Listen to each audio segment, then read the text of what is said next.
ನಮ್ಮ ಶಿವಲೀಲದಲ್ಲಿ ಸುಮಾರು 300ರಿಂದ 400 ಜನ ತೃತೀಯ ಲಿಂಗಿಗಳನ್ನು ಬಳಸಿಕೊಂಡು 4 ವರ್ಷಗಳಿಂದ ಮಾಡಿರ್ತಕ್ಕಂಥ ಸಿನಿಮಾ ಇದು ಶಿವಲೀಲ ಅಂತ.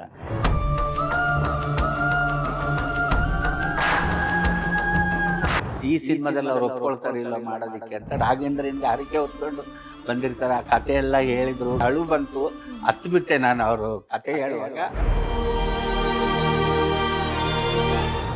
ನಾನು ತುಂಬಾ ಕಷ್ಟಪಟ್ಟಿದ್ದೀನಿ. ನಾನು ಬಸ್ಸಲ್ಲಿ ಕೂತ್ಕೊಂಡ್ರು ಯಾರು ಬಂದು ನನ್ನ ಪಕ್ಕ ಕುಂತಿಲ್ಲ.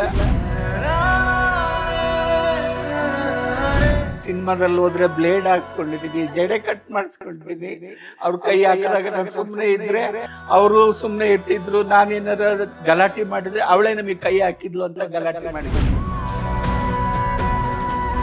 ನಾವು ಹೋದಾಗ ಈಗ ದೊಡ್ಡ ದೊಡ್ಡ ಸಿನಿಮಾಗಳು ಬಂದಿದ್ದವು.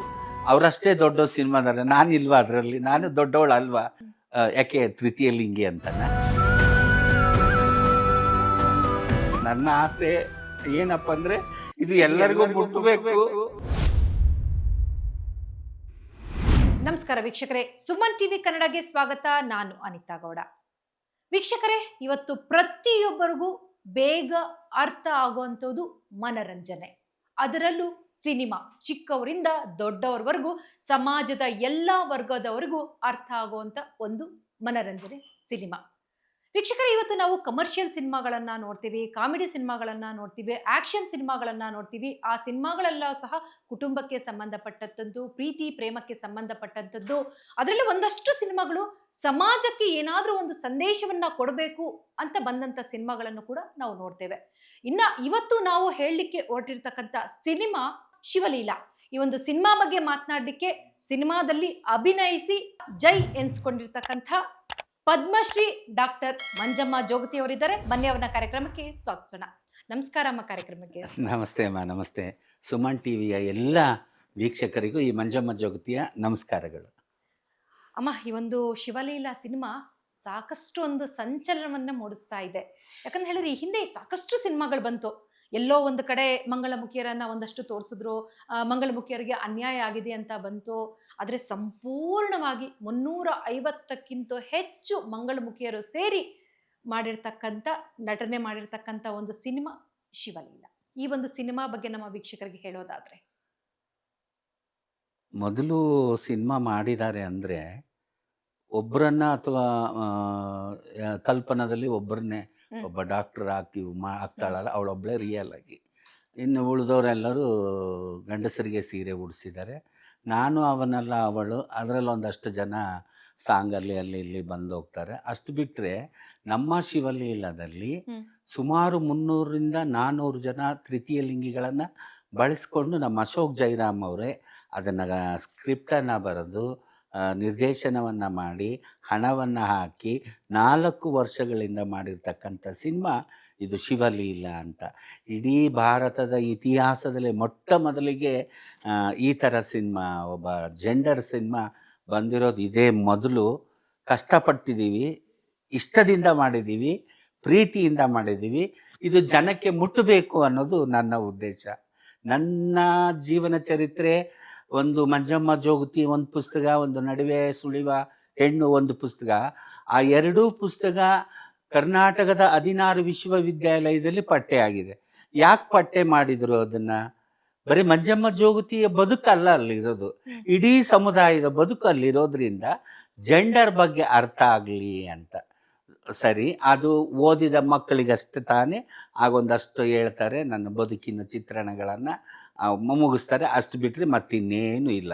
ಅದು ಓದ್ದವ್ರಿಗಷ್ಟೇ ಮಾತ್ರ. ಇನ್ನೂ ಓದದೇ ಇರೋರಿದ್ದಾರೆ, ಮನೆಯಲ್ಲಿ ಸಂಸಾರ ಮಾಡೋರಿದ್ದಾರೆ, ಉದ್ಯೋಗ ಮಾಡೋರಿದ್ದಾರೆ. ಅವರಿಗೆಲ್ಲ ಗೊತ್ತಾಗೋದು ಹೇಗೆ? ಅದನ್ನು ಒಂದು ಮನರಂಜನೆಯಾಗಿ ಕೊಟ್ಟರೆ, ಒಂದು ಹಾಡು, ನೃತ್ಯ, ಸಂಗೀತ, ಡೈಲಾಗ್ಗಳು ಅದರಿಂದ ಕೊಟ್ಟರೆ ಇಡೀ ಜನನೂ ಅದನ್ನು ಇಷ್ಟಪಡ್ತಾರೆ. ಚಿಕ್ಕವರಿಂದ ಹಿಡಿದು ವಯಸ್ಸಾದವ್ರ ತನಕ ಅದನ್ನು ನೋಡೋಕ್ಕೆ ಇಷ್ಟಪಡ್ತಾರೆ. ಆ ಉದ್ದೇಶನ ಜಯರಾಮ್ ಹತ್ರ ಹೇಳ್ಕೊಂಡಾಗ ಅದನ್ನು ಮಾಡಲೇಬೇಕು ಅಂತ ಅವ್ರು ನಿರ್ಧಾರ ಮಾಡಿದಾಗ ನಾವೆಲ್ಲರೂ ಸೇರಿ ಫಸ್ಟಿಗೆ ನನ್ನ ಹತ್ರ ಬಂದರು ಅವರು. ನನ್ನ ಹತ್ರ ನಮ್ಮ ಹಳ್ಳಿಯಲ್ಲಿ ಒಬ್ಬ ಕನಕ ವಾಲ್ಮೀಕಿ ಅಂತಿದ್ದಾನೆ. ಅವನು ಇವರು ಏನೋ ಒಂದು ವಿಡಿಯೋ ಮಾಡಿ ಹಾಕಿರ್ತಾರೆ, ಪವಿತ್ರ ಅನ್ನೋರು, ಸಿಂಧು ಅನ್ನೋರು, ವಿನುತಾ ಅನ್ನೋರು. ಅದಕ್ಕೆ ಅವನೇನು ಮೆಸೇಜ್ ಹಾಕಿರ್ತಾನೆ, ಅಕ್ಕ ನೀವು ಏನೇ ಮಾಡಿರಿ ನಿಮ್ಮ ಬೆಂಬಲ ನಾನು ಇರ್ತೀನಿ ಅಂತ ಹಾಕಿರ್ತಾನೆ. ಹೌದಪ್ಪ ಆಯಿತು ಅಂತಂದು ಅಶೋಕ್ ಅವರು ಅದಕ್ಕೆ ರಿಪ್ಲೈ ಮಾಡಿರ್ತಾರೆ, ನಮಗೆ ಹಿಂಗಿಂಗೆ. ಅಶೋಕ್ ಅವರಿಗೆ ನನ್ನ ಬಗ್ಗೆ ಗೊತ್ತಾಗಿದೆ, ನಾನು ಅಲ್ಲಿರೋದು ಇವ್ರಿಗೆ ಗೊತ್ತಿಲ್ಲ. ಅವಾಗ ಅವ್ರ ಹತ್ರ ಇವ್ರು ಹೇಳಿದಾಗ, ಇಲ್ಲ ಅವ್ರು ನಮ್ಮಮ್ಮ ನಮ್ಮ ಪಕ್ಕದ ಹಳ್ಳಿಯಲ್ಲಿ ಇರೋದು, ಬರ್ರಿ ಅಂತಂದಾಗ ಅಲ್ಲಿಗೆ ಬಂದರು. ಬರಬೇಕಾದ್ರೆ ಅಮ್ಮ ಈ ಸಿನಿಮಾಕ್ಕೆ ಒಪ್ಕೊಂಡ್ಬಿಟ್ರೆ ಮಂತ್ರಾಲಯಕ್ಕೆ ಬಂದು ರಾಘವೇಂದ್ರನ ದರ್ಶನ ಮಾಡಿ ಬರ್ತೀನಿ ಅಂತ ಅಶೋಕ್ ಅವರು ಅದನ್ನ ಹೇಳ್ಕೊಂಬಂದಿರ್ತಾರೆ, ದೇವ್ರ ಹತ್ರ ಬೇಡ್ಕೊಂಬಂದಿರ್ತಾರೆ. ಯಾಕಂದ್ರೆ ನಾನು ತುಂಬ ಬ್ಯುಸಿ ಇರ್ತೀನಿ, ಓಡಾಟ ಜಾಸ್ತಿ, ಈ ಸಿನಿಮಾದಲ್ಲಿ ಅವ್ರು ಒಪ್ಕೊಳ್ತಾರೆ ಇಲ್ಲ ಮಾಡೋದಕ್ಕೆ ಅಂತ ರಾಘವೇಂದ್ರನಿಗೆ ಹರಕೆ ಹೊತ್ಕೊಂಡು ಬಂದಿರ್ತಾರೆ. ಆ ಕತೆ ಎಲ್ಲ ಹೇಳಿದರು, ಭಾಳ ತುಂಬ ಖುಷಿ ಆಯಿತು, ಮತ್ತು ಅಳು ಬಂತು, ಹತ್ಬಿಟ್ಟೆ ನಾನು ಅವರು ಕತೆ ಹೇಳುವಾಗ. ಅಷ್ಟು ಚೆನ್ನಾಗಿತ್ತು ಆ ಸಿನಿಮಾಕ್ಕೆ. ಆಯ್ತಪ್ಪ ನಾನು ಬಂದು ಮಾಡಿಕೊಡ್ತೀನಿ, ನೀವು ಯಾವಾಗ ಕರಿತೀರ ಅವಾಗ ಬಂದು ಮಾಡಿಕೊಡ್ತೀವಿ ಅಂತ ಬಂದ್ವಿ. ಬಂದ ಮೇಲೆ ಗೊತ್ತಾಯಿತು ಅಶೋಕ ಯಾರು ಅಂತ. ಒಬ್ಬ ನಮ್ಮ ತೃತೀಯ ಲಿಂಗಿಗಳಿಗೆ ಒಬ್ಬ ಮಗ ಇದ್ದಂಗೆ, ಒಬ್ಬ ಅಣ್ಣ ಇದ್ದಂಗೆ, ಒಬ್ಬ ತಮ್ಮ ಇದ್ದಂಗೆ ಅಶೋಕ್ ಅವರು. ಅಷ್ಟು ಅದ್ಭುತವಾಗಿ ಘಟನೆಗಳನ್ನು ನಿರೂಪಣೆ ಮಾಡಿ ಅದನ್ನು ಬರೆದು ಜನಗಳಿಗೆ ತಲುಪಿಸೋದಿದೆಯಲ್ಲ, ಅದು ಸ್ಕ್ರೀನ್ ಮೇಲೆ ಅದನ್ನು ತಲುಪಿಸೋದಿಲ್ಲ, ಅದನ್ನು ಯಶಸ್ವಿಯಾಗಿ ಮಾಡಿದ್ದಾರೆ ಅಂತ ಹೇಳೋದಕ್ಕೆ ನನಗೆ ತುಂಬ ಖುಷಿಯಾಗುತ್ತೆ. ನನ್ನ ಆಸೆ ಏನಪ್ಪ ಅಂದರೆ ಇದು ಎಲ್ಲರಿಗೂ ಮುಟ್ಟಬೇಕು. ನಾನು ತುಂಬ ಕಷ್ಟಪಟ್ಟಿದ್ದೀನಿ, ನನ್ನ ಬಗ್ಗೆ ಎಲ್ಲ ನಿಮಗೆ ಗೊತ್ತೇ ಇರುತ್ತೆ. ನಾನು ಪಟ್ಟಂತ ಕಷ್ಟ ಹಿಂದ್ ಬರೋರು ಕಷ್ಟ ಅನುಭವಿಸ್ಬಾರ್ದು. ನಾನು ಬಸ್ಸಲ್ಲಿ ಕೂತ್ಕೊಂಡ್ರು ಯಾರು ಬಂದು ನನ್ನ ಪಕ್ಕ ಕುಂತಿಲ್ಲ. ಯಾರೋ ಒಬ್ರು ಕೂತಿದಾರೆ ಅಂದ್ರೆ ಅವ್ರು ಎದ್ದು ಹೋಗಿದ್ದಾರೆ, ನಾನು ಒಬ್ಳೆ ಕೂತ್ಕೊಂಡಿದ್ದೀನಿ. ಅಥವಾ ನಾನು ಮೊದಲು ಕೂತ್ಕೊಂಡ್ರೆ ನನ್ನ ಪಕ್ಕ ಬಂದು ಯಾರು ಕುಂದಿರ್ತಿದ್ದಿಲ್ಲ. ಆ ಥರದ ನೋವುಗಳನ್ನೆಲ್ಲ ಅನುಭವಿಸಿದ್ದೀನಿ. ಸಿನಿಮಾದಲ್ಲಿ ಹೋದರೆ ಬ್ಲೇಡ್ ಹಾಕ್ಸ್ಕೊಂಡಿದ್ದೀನಿ, ಜಡೆ ಕಟ್ ಮಾಡಿಸ್ಕೊಂಡಿದ್ದೀನಿ.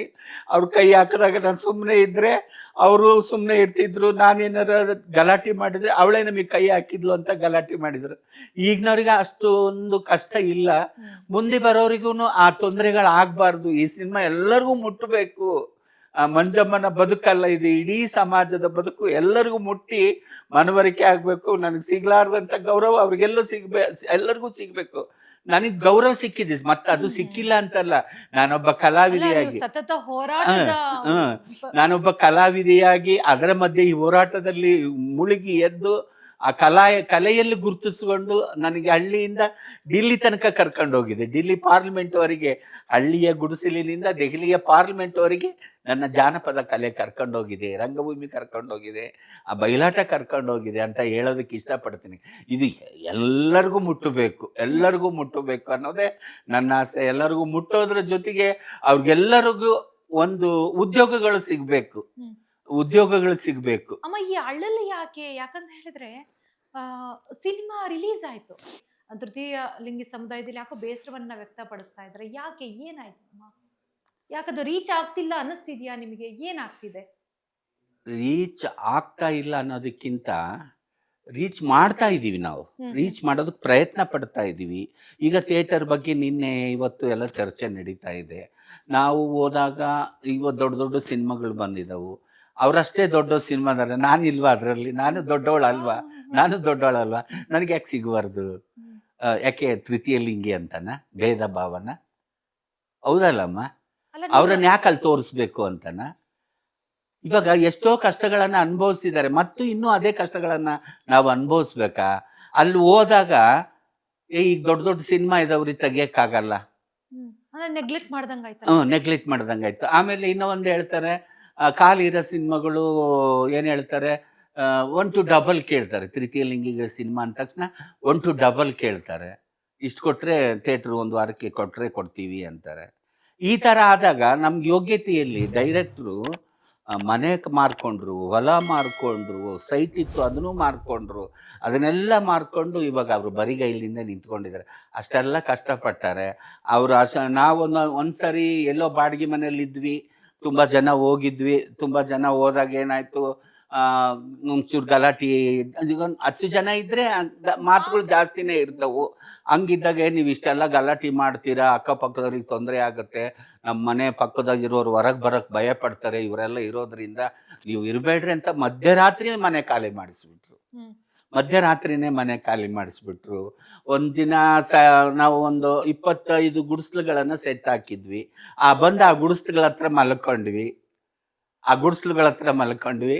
ಆಮೇಲೆ ಮಾರನೇ ದಿನ ಯಾರು ಅಲ್ಲಿ ಬರ್ರಿ ಇಲ್ಲಿ ಬರ್ರಿ ಅಂತ ಕರೆದ್ರು. ನಾನೆಲ್ಲ ಬಂದು ಗುಡಿಸ್ಲಲ್ಲೇ ಮಲ್ಕೊಂಡೆ, ಸೆಟ್ ಒಳಗೆ ಗುಡಿಸ್ಲಾಗೆ ಮಲ್ಕೊಂಡೆ. ಇವ್ರು ಹೋಗಿ ಅಯ್ಯಪ್ಪ ದೇವಸ್ಥಾನದ ಅಂಗಳದಲ್ಲಿ ಮಲಗಿದ್ರು. ರಾತ್ರಿ ಖಾಲಿ. ಹಾಗಾದ್ರೆ ಪ್ರಭಾವಿಗಳು ಬುದ್ಧಿವಂತರು, ವಿದ್ಯಾವಂತರು ಹೇಳೋದೇ ಒಂದು, ಹೇಳೋದೇ ಒಂದೇ. ಸುಮ್ನೆ ಸಮಾಜ ದೃಷ್ಟಿಗೆ, ಜನರ ದೃಷ್ಟಿಗೆ ನಾವೇನೋ ಉದ್ಧಾರ ಮಾಡ್ಬಿಡ್ತೀವಿ, ನಾವೇನೇನೋ ಮಾಡ್ಬಿಡ್ತೀವಿ. ಯಾವ ಉದ್ಧಾರ ಇಲ್ಲಮ್ಮ, ಯಾವ ಉದ್ಧಾರ ಇಲ್ಲ, ಹೇಳೋದಷ್ಟೇ. ತಮ್ಮ ಬಿಲ್ಡಪ್ಗೋಸ್ಕರ ಹೇಳ್ತಾರಷ್ಟೇ. ನಮಗೋಸ್ಕರ ಇವಾಗ ನಾನು ಪದ್ಮಶ್ರೀ ತಗೊಂಡಿದ್ದೀನಿ, ನನಗೇನು ಕೊಟ್ಟಿದ್ದಾರೆ? ನನಗೊಂದು ಸ್ವಂತ ಜಾಗ ಇಲ್ಲ.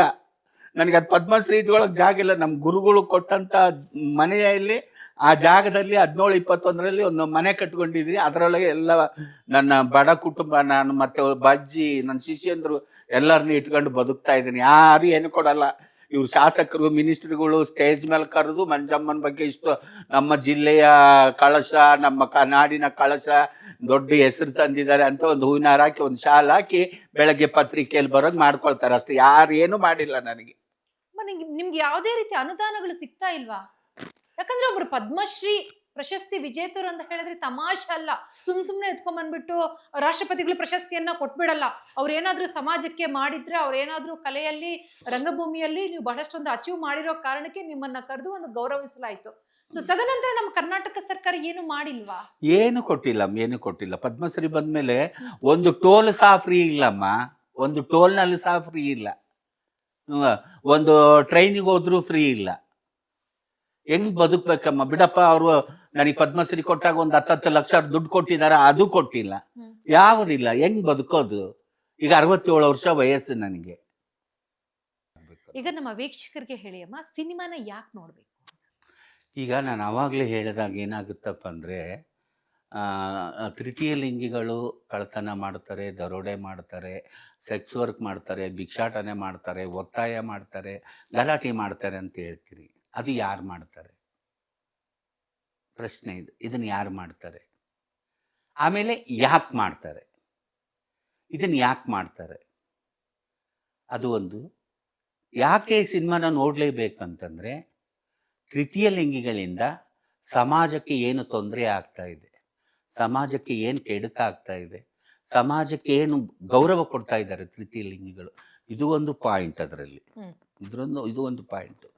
ಆಮೇಲೆ ಸಮಾಜ ತೃತೀಯ ಲಿಂಗಿಗಳಿಗೆ ಏನು ತೊಂದರೆ ಕೊಡ್ತಾರೆ, ಸಮಾಜ ತೃತೀಯ ಲಿಂಗಿಗಳಿಗೆ ಯಾವ ರೀತಿ ಗೌರವ ಕೊಡ್ತಾರೆ, ಅಥವಾ ಯಾವ ರೀತಿ ಗೌರವನ ಕೊಡಬೇಕು ಅನ್ನೋದು ಇದೊಂದು ಪಾಯಿಂಟ್.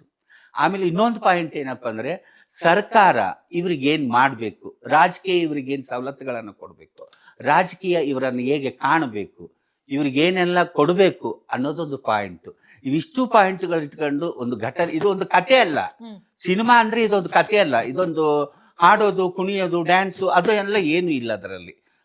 ಅದೊಂದು ಘಟನೆಗಳು. ಇವತ್ತು ಅನಿತಾ ಗೌಡ ಹೆಂಗಿದ್ಲು, ಹೆಂಗಾದ್ಲು, ಏನಾಯ್ತು ಅವಳು ಬದುಕಲ್ಲಿ. ಈಗ ಇನ್ನೊಬ್ರು ಮಂಜಮ್ಮ ಹೇಗಿದ್ಲು, ಹೇಗಾಯ್ತು, ಮಂಜಮ್ಮನ ಘಟನೆ ಒಂದು. ಹಿಂಗೆ ಸುಮಾರು ಜನಗಳ ಘಟನೆಗಳು ಆ ಸಿನಿಮಾದಲ್ಲಿದೆ. ಸ್ಕ್ರೀನ್ ಪ್ಲೇ ಅಲ್ಲ ಇದು, ಘಟನಾವಳಿಗಳಲ್ಲಿ ಜೀವನದ ಸಂಘರ್ಷಗಳು, ಹಂಗಾಗಿ ಎಲ್ಲ ಮಕ್ಕಳು, ತಂದೆ ತಾಯಿ ಮಕ್ಕಳನ್ನ ಕರ್ಕೊಂಡು ಹೋಗಿ ತೋರಿಸ್ಬೇಕು. ಅವಾಗ ಒಂದು ಒಳ್ಳೆ ಗೌರವ ಮೂಡುತ್ತೆ. ತಂದೆ ತಾಯಿಗಳು ಮಕ್ಕಳಿಗೆ ಭಯ ಪಡಿಸ್ತಾರೆ. ಹೌದು, ಹಿಡ್ಕೊಂಡು ಹೋಗ್ತಾರ ನೋಡು ಅಂತಾರೆ. ಹೊಡಿಸ್ತೀವಿ ಬಿಡಿಸೋದಲ್ಲ, ಅವ್ರು ಹಿಡ್ಕೊಂಡು ಹೋಗ್ತಾರ ನೋಡಿ ನಿಮ್ಮನ್ನ ಅಂತಾರೆ. ಭಯ ಬಿಂಬಿಸ್ಬಿಟ್ಟಿದ್ದಾರೆ. ಅದು ಹೋಗ್ಲಾಡ್ಬೇಕು. ಅದನ್ನ ನೋಡಿದ್ರೆ ಖಂಡಿತ ಹೋಗ್ಲಾಡುತ್ತೆ. ಅಷ್ಟು ಅದ್ಭುತವಾಗಿ ಕಥೆಯನ್ನ ಬರ್ದಿದ್ದಾರೆ ಅವರದನ್ನ. ಅಷ್ಟು ಚೆನ್ನಾಗಿ ಮಾಡಿದ್ದಾರೆ, ಅಷ್ಟು ಕಷ್ಟಪಟ್ಟು ಚಿತ್ರೀಕರಿಸಿದ್ದಾರೆ. ನನಗಂತೂ ನಾನೀಗ 4 ಸಲ ನೋಡ್ತಾ ಇದ್ದೀನಿ. ನಾನು ಇನ್ನೂ ಅಳ್ತೀನಿ.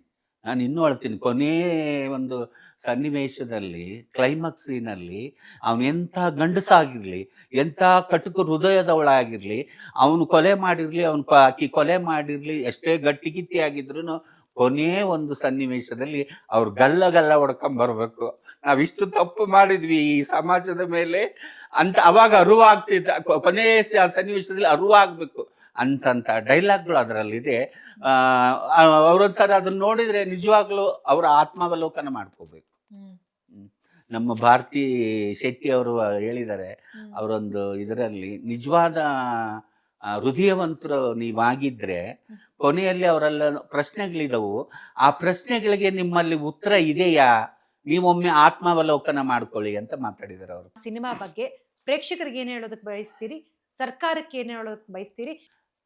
ಖಂಡಿತ ನಿಜವಾಗ್ಲೂ ಏನು ಹೇಳ್ತೀನಿ ಅಂತಂದರೆ, ನಿಜವಾಗ್ಲೂ ನಮ್ಮ ಸರ್ಕಾರದ ಎಜುಕೇಷನ್ ಮಿನಿಸ್ಟರ್ ಏನಿದಾರಲ್ಲ, ನಮ್ಮ ಮತ್ತು ಮುಖ್ಯಮಂತ್ರಿಗಳೇನಿದಾರಲ್ಲ, ಇದಕ್ಕೆ ಕಡ್ಡಾಯವಾಗಿ ಎಲ್ಲ ಶಾಲಾ ಕಾಲೇಜು ಮಕ್ಕಳು ಇದನ್ನು ತಂದೆ ತಾಯಿ ಸಮೇತ ಹೋಗಿ ಈ ಸಿನಿಮಾವನ್ನು ನೋಡಬೇಕು. ಆ ಥರ ಒಂದು ಸುತ್ತೋಲೆಯನ್ನು ಸರ್ಕಾರ ಹೊರಡಿಸ್ಬೇಕು. ಆಮೇಲೆ ಈ ಏನು MLAಗಳಿದ್ದಾರೆ, ಮಿನಿಸ್ಟ್ರುಗಳಿದ್ದಾರೆ, MLCಗಳಿದ್ದಾರೆ, ರಾಜಕೀಯ ವ್ಯಕ್ತಿಗಳು ಯಾರ್ಯಾರು ಇದ್ದಾರೋ ಅವರವರು ಇರ್ತಕ್ಕಂಥ ಕ್ಷೇತ್ರದಲ್ಲಿ ಅವರ ತೃತೀಯ ಲಿಂಗಿಗಳ ಜೊತೆ ಕೂತ್ಕೊಂಡು ಆ ಸಿನಿಮಾವನ್ನು ನೋಡಬೇಕು. ಅವ್ರಿಗೊಂದು ಕರೆಸಿ ಆದೇಶ ಮಾಡಿ ಅವರನ್ನು ಕರೆಸಿ ಅವ್ರ ಜೊತೆಗೆ ಕೂತ್ಕೊಂಡು ನೋಡಿದಾಗ ಅವರು ಅಳಲು ಇಲ್ಲಿ ಪಕ್ಕಕ್ಕೆ ಅಳ್ತಾ ಇರುತ್ತೆ, ಅದು ಪಾತ್ರ ಇಲ್ಲಿ ಅಳ್ತಾ ಇರುತ್ತೆ, ಇವರು ಇಲ್ಲಿ ಕೂತಿರ್ತಾರೆ. ಅದನ್ನು ನೋಡಿದಾಗ ಮಾತ್ರ ಆ ತೃತೀಯ ಲಿಂಗಿಗಳ ಬದುಕು ಅವರಿಗೆ ಅರ್ಥ ಆಗುತ್ತೆ. ಅದರಂತೆ ಎಲ್ಲರೂ ಸಿನಿಮಾವನ್ನು ನೋಡಬೇಕು, ಅದನ್ನು ನೋಡಿದ್ರೇ ಅರ್ಥ ಆಗೋದು. ಆಮೇಲೆ ಇನ್ನೂ ಉಳಿದವರು ಸಂಸಾರಿಸ್ತಕ್ಕರು ಏನಿದ್ದಾರೆ ಅವರು ತಂದೆ ತಾಯಿ ಬಂಧು ಬಳಗ ಎಲ್ಲರೂ ಕರ್ಕೊಂಡೋಗಿ ಈ ಸಿನಿಮಾವನ್ನು ನೋಡಬೇಕು. ಒಂದ್ಸಲ ನೋಡ್ರಿ. ಕನ್ನಡ ಚಿತ್ರರಂಗವನ್ನು ಉಳಿಸ್ರಿ, ಯುವ ಕಲಾವಿದರನ್ನು ಉಳಿಸ್ರಿ, ಯುವ ಪ್ರತಿಭೆಗಳನ್ನು ಉಳಿಸ್ರಿ, ನಮ್ಮ ಕನ್ನಡವನ್ನು ಉಳಿಸ್ರಿ, ಕನ್ನಡವನ್ನು ಬೆಳೆಸ್ರಿ ಅಂತ ನಮ್ಮ ಸುಮನ್ ಟಿವಿಯ ಮೂಲಕ ನಾನು ಬೇಡ್ಕೊಳ್ತಾ ಇದ್ದೀನಿ. ಇಷ್ಟೇ. ವೀಕ್ಷಕರೇ, ಇದುವರೆಗೂ ಮಂಜಮ್ಮ ಜೋಗತಿಯವರ ಮಾತುಗಳನ್ನ ಕೇಳಿದ್ರಿ. ಶಿವಲೀಲಾ ಚಿತ್ರದ ನಿರ್ದೇಶಕರು ನಿರ್ಮಾಪಕರು ಆದಂಥ ಅಶೋಕ್ ಜಯರಾಮ್ ಅವರು ಸಹ ನಮ್ಮ ಜೊತೆಗಿದ್ದಾರೆ. ಬನ್ನಿ, ಅವ್ರನ್ನು ಸಹ ಕಾರ್ಯಕ್ರಮಕ್ಕೆ ಸ್ವಾಗತಿಸೋಣ. ನಮಸ್ಕಾರ ಸರ್, ಕಾರ್ಯಕ್ರಮಕ್ಕೆ ಸ್ವಾಗತ. ಸರ್, ನಿಮ್ಮ ಒಂದು ಕನಸಿನ ಕೂಸು ಶಿವಲೀಲೆ ನಿನ್ನೆ ರಿಲೀಸ್ ಆದ ನಂತರ ಒಂದಷ್ಟು ಅಳಲನ್ನ ನಾವು ನೋಡಿದ್ವಿ. ಏನು ಸರ್ ಆ ಅಳಲು, ಏನು ನಿಮ್ಮ ಕೂಗು? ಏನು ಅಂತಂದ್ರೆ ನಮ್ಗೆ ಸರಿಯಾಗಿ ಥಿಯೇಟರ್ಸ್ಗಳು ಸಿಗ್ಲಿಲ್ಲ ಮೇಡಮ್. ಮುಖ್ಯವಾಗಿ ಥಿಯೇಟರ್ಸ್ಗಳು ಬೇಕಾಗಿತ್ತು, ಥಿಯೇಟರ್ಸ್ಗಳು ಸಿಗ್ಲಿಲ್ಲ. ಸರ್, ಈಗ ಎಷ್ಟು ಥಿಯೇಟರ್ಗಳಲ್ಲಿ ಸಿನಿಮಾ ರಿಲೀಸ್ ಆಗಿದೆ? ಇವಾಗ ಸದ್ಯಕ್ಕೆ 3 ಸ್ಕ್ರೀನ್ ಅಷ್ಟೇ ಕೊಟ್ಟಿದ್ದಾರೆ ಮೇಡಮ್. 3 ಅಂತಂದ್ರೆ ಈಗ ಗಾಂಧಿನಗರದ್ದು ಇದು ಭೂಮಿಕಾ ಥಿಯೇಟರ್ ಆಗಿರ್ಬೋದು, ಫಸ್ಟ್ ಅದೊಂದೇ ಸಿಕ್ಕಿದ್ದು ನಮಗೆ. ಅದಾದ್ಮೇಲೆ ವೈಷ್ಣವಿ ಇದು ಮಾಲ್ ಮಲ್ಟಿಪ್ಲೆಕ್ಸು, ಮತ್ತೆ ಹಾಗೆ PVRದು ಇದು ETA ಮಾಲ್ ಅಂತ ಅದು 3 ಕೊಟ್ಟಿದ್ದಾರೆ. 3 ಥಿಯೇಟರ್ ಕೊಟ್ಟಿದ್ದಾರೆ ಅಂತ ಹೆಸರು, ಬಟ್ ಅದ್ರ 3ರಲ್ಲೂ ಒಂದೊಂದೇ ಶೋ ಕೊಟ್ಟಿದ್ದಾರೆ. ಕಾರಣ ಏನು ಅಂತ ತಮಗನ್ನಿಸುತ್ತೆ? ಕಾರಣ ಏನು ಅಂತಂದ್ರೆ ಬೇರೆ ಬೇರೆ ಸಿನಿಮಾಗಳಿದೆ, ದೊಡ್ಡ ದೊಡ್ಡ ಸಿನಿಮಾಗಳಿದೆ. ಸೊ ಅದರಿಂದ ನಮಗೆ ಇದು ಶೋಸ್ಗಳು ಸಿಗ್ತಾ ಇಲ್ಲ ಮೇಡಮ್. ಅಲ್ಲ, ನಿಮಗೆ ಮೊದಲೇ ಗೊತ್ತಿರುತ್ತೆ ಸರ್, ನೀವು ಕಳೆದ 4 ವರ್ಷದಿಂದ ಈ ಒಂದು ಸಿನಿಮಾವನ್ನ ಸಕ್ಸಸ್ಫುಲ್ ಆಗಿ ಕರ್ನಾಟಕದ ಜನತೆಗೆ ತೋರಿಸ್ಬೇಕು, ಇಡೀ ದೇಶಕ್ಕೆ ವಿಶ್ವಕ್ಕೆ ಮಾದರಿ ಆಗ್ಬೇಕು ಅಂತ ನೀವು ಅನ್ಕೊಂಡವರು. ಈ ದೊಡ್ಡ ದೊಡ್ಡ ಸ್ಟಾರ್ಗಳ ಸಿನಿಮಾ ಬಂದಂತ ಸಂದರ್ಭದಲ್ಲಿ ಯಾಕೆ ನೀವು ಸಿನಿಮಾ ರಿಲೀಸ್ ಮಾಡ್ಲಿಕ್ಕೆ ಮುಂದೆ? ಮೇಡಮ್, ಮುಂಚೆನೆ ನಾನು ಒಂದು ಕರೆಕ್ಟ್ ಆಗಿ ಬೇಗ ಬಿಡೋಣ ಅಂತ ಅನ್ಕೊಂಡಿದ್ದೆ. ಅಲ್ಲಿಗೆ ಕಾಂತಾರ ಬಂತು. ಸೊ ಅದು ನಮಗೂ ಒಂದು ಹೆಮ್ಮೆಯ ಸಿನಿಮಾ, ಕನ್ನಡ ಸಿನಿಮಾ, ನಮಗೂ ಹೆಮ್ಮೆಯ ಸಿನಿಮಾ. ಸೊ ನಮ್ದು ಯಾವ ತರ ಸೇಮ್ ಅದೇ ನಮ್ ಕನ್ನಡ ಸಿನಿಮಾ. ಸೊ ಅದಾದ್ಮೇಲೆ ಸರಿ ನೆಕ್ಸ್ಟ್ ಮಾಡೋಣ ಅಂತ ಅನ್ಕೊಂಡ್ವಿ. ಅಷ್ಟೊತ್ತಿಗೆ ಏನು ಇದು ನಮ್ಮ ಇದು ಕೂಡ 45 ಕೂಡ ಒಂದು ಡೇಟ್ ಕನ್ಫ್ಯೂಷನ್ ಅಲ್ಲಿ ಇದ್ರು, ಅದು ಕೂಡ ಮಾಡ್ಬೇಕು ಅಂತ. ಅದಾದ್ಮೇಲೆ ಸಡನ್ ಆಗಿ ನಮ್ಮ ದರ್ಶನ್ ಸರ್ ಅವ್ರದ್ದು ಡೆವಿಲ್ ಸಿನಿಮಾ ಕೂಡ ಈ ತರ ಅನೌನ್ಸ್ಮೆಂಟ್ ಆಯ್ತು ಸರ್. ಜೊತೆಗೆ ಈಗ ಥಿಯೇಟರ್ಗಳಂತ ಹೇಳಿದ್ರೆ ದುಡ್ಡು ಕೊಟ್ಬೇಕು, ಕಮರ್ಷಿಯಲ್ ಹೋಗ್ಬೇಕು. ನೀವು ದುಡ್ಡು ಕೊಟ್ಟಿಲ್ಲ ಅಂತ ಏನಾದ್ರು ಥಿಯೇಟರ್ಗಳಲ್ಲಿ ನಿಮ್ಗೆ ಅವಕಾಶಗಳು ಸಿಕ್ಕಿಲ್ಲ, ಹೇಗೆ ಸರ್? ಇದೇನು ಏನು ಈ ಕನ್ಫ್ಯೂಷನ್? ದುಡ್ಡು ಕೊಟ್ಟಿಲ್ಲ ಅನ್ನೋದಕ್ಕಿಂತ ದುಡ್ಡು ಕೊಡಲ್ಲ ಅಂತ ನಾವೆಲ್ಲೂ ಹೇಳಿಲ್ಲ ಮೇಡಮ್. ಇವಾಗ ನಾವೇನ್ ತಗೊಂಡಿದೀವಿ, ಥಿಯೇಟರ್ ರೆಂಟ್ ಪೇ ಮಾಡ್ಬಿಟ್ಟೆ ಥಿಯೇಟರ್ ತಗೊಂಡಿರೋದು. ಈ ಒಂದು ಸಿನಿಮಾನ ಮಾಡ್ಬೇಕು, ಇದೇ ತರ ಪಾತ್ರಗಳು ಇಲ್ಲಿ ಬರಬೇಕು ಅಂತ ನೀವ್ ಯಾಕೆ ಅನ್ಕೊಂಡ್ರಿ? ಯಾಕೆ ಅಂತಂದ್ರೆ ಅದೇ ನಾನು ಹೇಳಿದ್ನಲ್ಲ ಮೇಡಮ್, ದಿನನಿತ್ಯ ನಾವು ಹೊರಗಡೆ ಓಡಾಡ್ತಾ ಇರ್ತೀವಿ, ಹಲವಾರು ಕಷ್ಟಗಳು, ಹಲವಾರು ಒಂದು ಅವ್ರಿಗೆ ಆಗ್ತಾ ಇರೋ ಒಂದು ನೋವುಗಳನ್ನ ಜೊತೆಲೇ ನೋಡ್ತೀವಿ. ಇವಾಗ ನಾವು ಒಂದು ಏರಿಯಾದಲ್ಲಿ ಇರ್ತೀವಿ, ಈ ಥರ ಹಿಂಗೆ ಪಕ್ಕದ ಒಂದು ಸ್ಲಮ್ ಏರಿಯಾದಲ್ಲಿ ಅವರು ಬದುಕ್ತಾ ಇರ್ತಾರೆ. ದಿನನಿತ್ಯ ನಾವು ಎಲ್ಲರೂ ಡೈಲಿ ಒಂದಿಷ್ಟು ಜನ ನೋಡ್ತೀವಿ. ಎಲ್ಲಾದ್ರೂ ಮಂಗಳಮುಖಿಯರಿಗೆ ಕೆಲಸ ಇದೆ ಬನ್ನಿ ಅಂತ ಎಲ್ಲಾದ್ರೂ ಒಂದು ಕಡೆ ಬೋರ್ಡು, ಮನೆ ಇಲ್ಲ, ಮಠ ಇಲ್ಲ, ಸಹೋದರಿ ಇಲ್ಲ, ಎತ್ತು ತಂದೆ ತಾಯಿನೂ ಹೊರಗಡೆ ಹಾಕಿರ್ತಾರೆ. ತುಂಬಾ ರೇರ್, ಯಾರೋ ಒಬ್ರು ಮನೇಲಿ ಅವ್ರು ಒಪ್ಕೊಳ್ಳೋದು. ಸೊ ಮಿಕ್ಕಿದವರೆಲ್ಲ ಹೆಂಗ್ ಬದುಕ್ಬೇಕು ಅಂದ್ರೆ ಒಟ್ಟಾರೆಯಾಗಿ ಎಲ್ಲಾ ಒಂದು ಬದಲಾವಣೆಗಳನ್ನ ತರಬೇಕು. ಸಮಾಜದಲ್ಲಿ ಸಾಕಷ್ಟು ಸಮಸ್ಯೆಗಳನ್ನ ಎದುರಿಸ್ತಾ ಇದ್ದಾರೆ. ಈ ಒಂದು ಸಮಸ್ಯೆಗಳು ಬಗೆಹರಿಬೇಕು, ಜನಸಾಮಾನ್ಯರಿಗೆ ಇದ್ರ ಬಗ್ಗೆ ತಿಳುವಳಿಕೆ ನೀಡ್ಬೇಕು ಅನ್ನೋ ಉದ್ದೇಶದಿಂದ ಇದು ಸಿನಿಮಾ ಅಲ್ಲ, ಒಂದು ಸಿನಿಮಾ ಮುಖಾಂತರ ತೋರಿಸ್ತಾ ಇರೋ ಒಂದು ಹೋರಾಟ ಇದು. ಅವರ ಜೀವನಕ್ಕೆ ಏನಾದ್ರೂ ಒಂದು ಒಳ್ಳೇದಾಗಬೇಕು, ಜಸ್ಟಿಸ್ ಸಿಗ್ಬೇಕು, ಅವ್ರಿಗೆ ಎಲ್ಲಾರ ತರ ಪ್ರೀತಿ ಸಿಗ್ಬೇಕು, ಸ್ಪೆಷಲಿ ಬೇಸಿಕ್ ನೀಡ್ಸ್ ಅವರಿಗೆ ಸಿಗ್ಬೇಕು ಮೇಡಮ್. ಎಸ್ ವೀಕ್ಷಕರೇ, ಇದುವರೆಗೂ ನೋಡಿದ್ರಲ್ಲ, ಸಮಾಜಕ್ಕೆ ಒಂದು ಒಳ್ಳೆಯ ಸಂದೇಶವನ್ನ ಕೊಡುವಂತ ಸಿನಿಮಾಗಳನ್ನ ದಯವಿಟ್ಟು ಪ್ರೀತಿಸಿ, ಗೌರವಿಸಿ, ಹೋಗಿ ನೋಡಿ. ನಾವೆಲ್ಲರೂ ಪ್ರಯತ್ನ ಪಟ್ಟರೆ ಮಾತ್ರ ಇವತ್ತು ಸಮಾಜದಲ್ಲಿ ಬದಲಾವಣೆ ತರಲಿಕ್ಕೆ ಸಾಧ್ಯ. ನಮಸ್ಕಾರ.